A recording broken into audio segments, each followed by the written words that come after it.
अस्सलाम वालेकुम नाज़रीन, मैं हूं सलवा स्नैन और आप देख रहे हैं सूर्या न्यूज़ HD। आइए नजर डालते हैं आज की अहम कराची रिपोर्ट। मीर उशाक अली पाकिस्तान मरकजी मुस्लिम लीग कोरंगी टाउन के ज़ेर-ए-तमाम ऑल पार्टीज कॉन्फ्रेंस का इनेकाद किया गया, जिसकी सदारत मरकजी मुस्लिम लीग कराची के नायब सदर शहबाज अब्दुल जब्बार ने की। कॉन्फ्रेंस में मरकजी मुस्लिम लीग टाउन के सदर रॉय आमिर खरलो, जनरल सेक्रेटरी मोहम्मद अमार ने नुमाइंदगी की।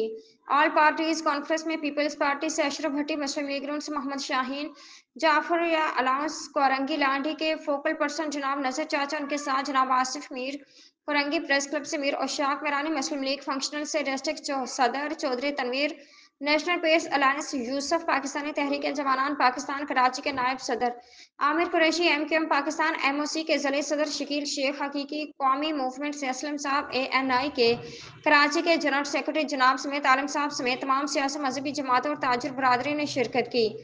इजलास का मकसद इलाके में गैस बिजली के बहरान समेत अमन अमान के खराब सूरत हाल समेत डंपर माफिया के खिलाफ एक मुत्तहद मजबूत आवाज़ उठाना था। मरकज़ी मुस्लिम लीग कराची अवामी हकूक़ के लिए सबसे मजबूत आवाज़ बनेगी और अवाम के हकूक़ पर पहरा देते हुए एक मजबूत और फ़ाल अपोजिशन का किरदार अदा करेगी।